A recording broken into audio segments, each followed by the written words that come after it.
Good afternoon, everyone.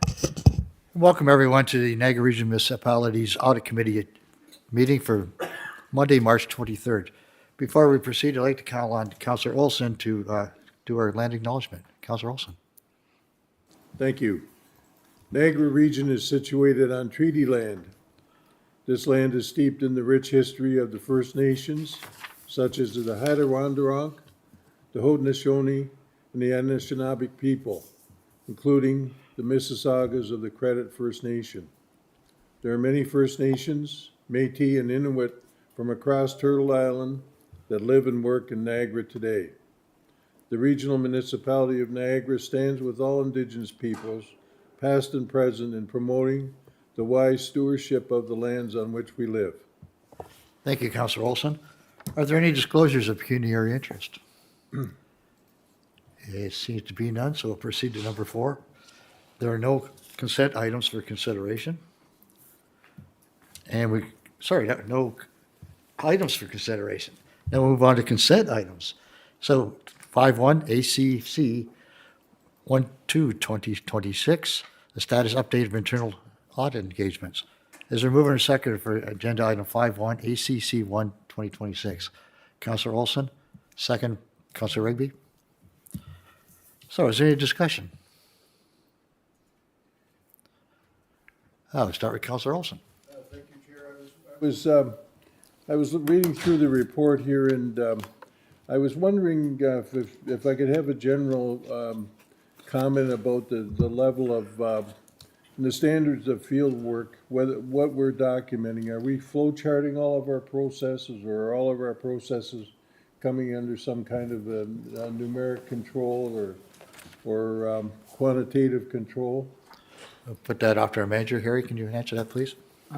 Through you, Chair. So we follow the IIA standards, like the internal audit standards. Yeah, we do a process walkthrough where we look at a sample and see how the process works from end to end. So we do workflows and we do like a process flow chart. And on top of that, we'll say for this specific example, like say if you're looking at whistleblower, for example, you have around 50 complaints over a period of 4 years. We pick a few samples from those complaints and then we go through the entire evidence in detail along with the staff and we take their help to understand how they've dealt the case and what was the outcomes and are there any additional supporting documents. So it's an extensive work and it takes quite some time to dig through all the documents. Thank you. And we have some value for money audits on the chart, and biosolids and specialized transit. And they're what is the progress on those audits? Right? Yeah, through your chair. So for the biosolids program, we currently don't have an update. I'm still working on the scope for the project. We've discussed a couple of times with the management, the people who are running the biosolids plant, but we still have to zero in on the scope for the project and look at which is the highest value adding element within that project. For the on-demand and specialized transit and the Niagara Regional Transit Commission, the performance metrics, both of them relate to the same Niagara Transit. So I'll be reaching out to them and focusing on the kind of scope that we want to go through. And the one in between both of them, the shared services, the plan is to start it in Q2, which is April, and look at what exactly would be the scope for that project, and then I can give a more detailed timeline for that project as well. Thank you, Chair. It looks like you've got a lot coming up in Q2. Yep. A lot of reports and a lot of work coming in Q2. I'm curious about the performance metrics for Niagara Transit. We had a report that showed all kinds of metrics. Is this just something to select the metrics that we're going to be using to measure our performance? Through you, Chair. So I think the question here was on the quality of the data that we were getting. Like, is that data valid? Is there enough control in the process to check for the validity of the data? So I think the audit will be focusing more on the quality of the metrics that we're presenting. Is there anything else we need to add to the existing metrics and the frequency of the metrics? And finally, Chair, I'd like to know In 2020, we did an audit of non-competitive quoting and, or non-competitive bids, I guess. I just wrote down non-competitive. And I see in quarter four, we have 2016, we have a non-competitive procurement audit coming. How much do we rely on the mistakes or recommendations that were identified in the 2020 audit? Is that Harry? Yeah, through you, Chair. So for the non-competitive procurement audit, we first had it in 2020. It was done internally, and then KPMG worked on it, and there was an external audit on that subject. And then I did a follow-up audit on these two audits and the findings of those audits. And now we have one more audit coming up in 2026. So whatever is the findings, whatever we get as findings as a part of the audit report, they're tracked for completion. Like we make sure that they're implemented, and we also have a procurement director, Bart, here to answer any further questions on that.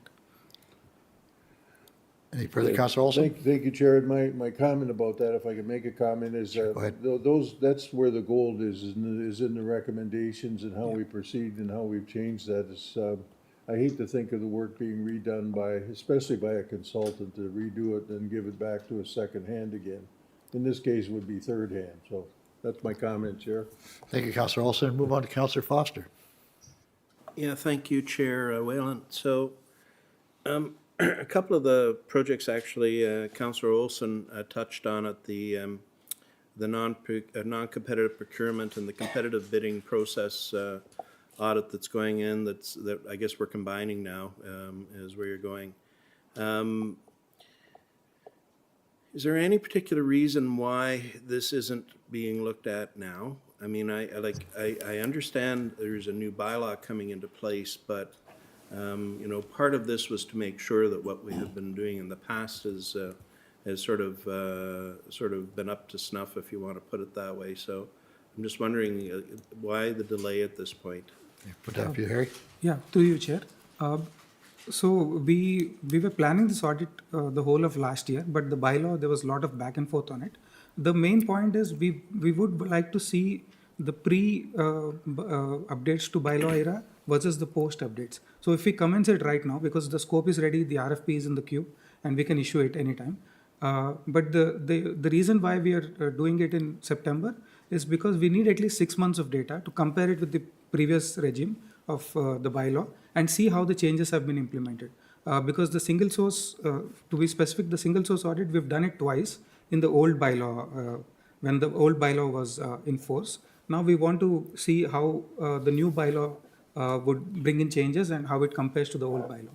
So for that, we need the data, at least 6 months of data. Any further, Councilor Foster? Yeah, okay, thank you. The other one that I just wanted to briefly talk about was the assessment of Strategic Transformation Office, evaluating efficiency, alignment, these types of things. So we had essentially that office, what was the other one that we did back at about the same time, that came about because of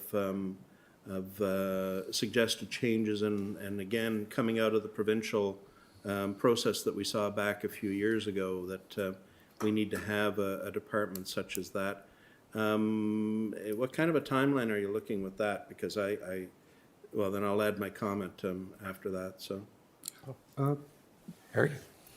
Through you, Chair. So I'm looking at mostly commencing it in June because I need to work on the other projects that are ongoing right now. So through you, Mr. Chair, so is this something that's going to be done by you, or is it going to be outsourced? Are we going to do an RFP? I'm just curious how you're thinking about managing this particular audit. Through you, Chair. So we have pretty limited budget. So I think for this project, I'll have to do it myself. Okay. Any further, Councilor Foster? Yeah, this is one of the ones I think that should be done sooner than later.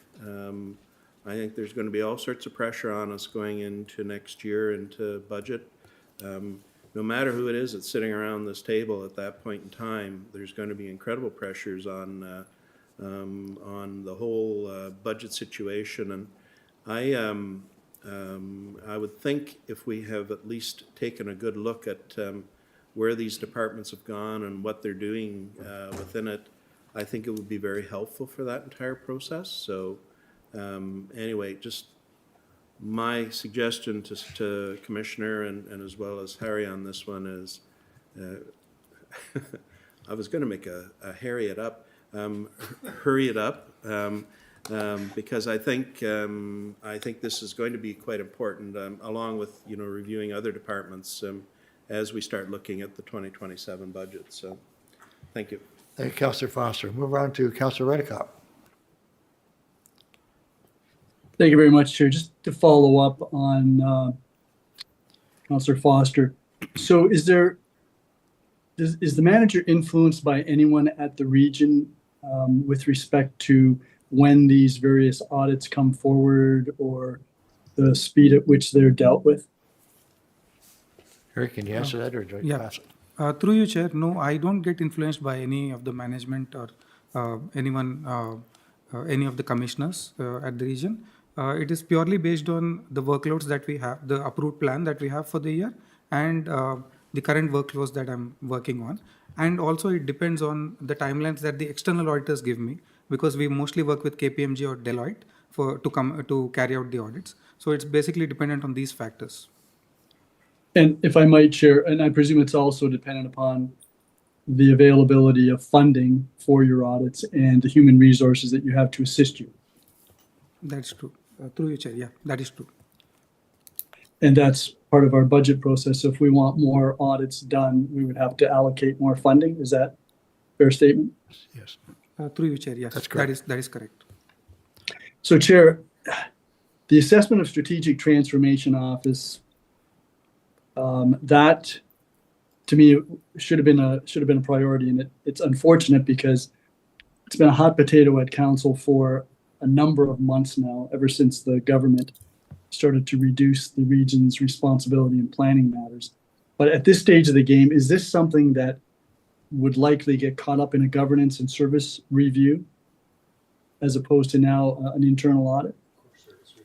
Yeah, it's a core service review, according to the CEO trip. Yes. Any further, I'm Councillor sorry, Redicott? was the answer to that yes? Yes. Yes, it was. Okay, and that came from whom? The CEO trip.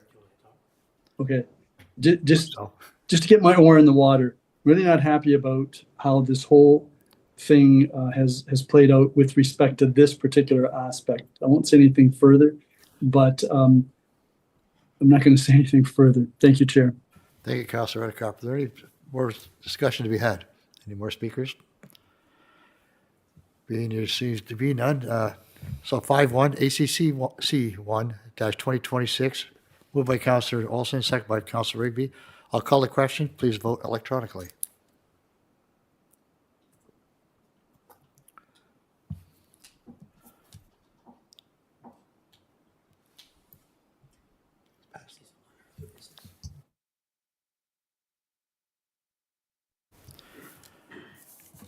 And item 5-1 has passed. So move on to other business. CEO Tripp would like to say something unless somebody else has something to say before him. Thank you, Chair. Through you, just an indication that Mr. Meffe's on the line with us.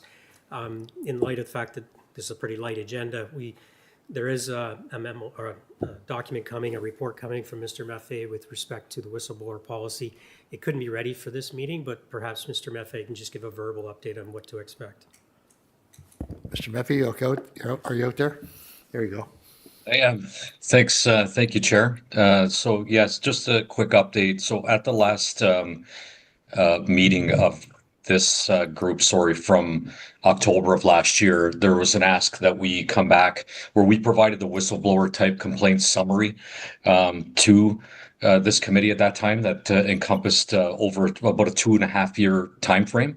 And so one of the asks was that we provide this type of summary on a semi-annual basis. So that report, we have it on the agenda for the May committee meeting that we will be bringing back at that time. Thank you, Mr. Meffy. Are there any other business anybody would like to discuss? It does not seem to be, so we'll call this meeting to adjournment. Our next meeting will be held on May 25th, 2026 at 1 PM here in the council chambers. Everybody have a great day.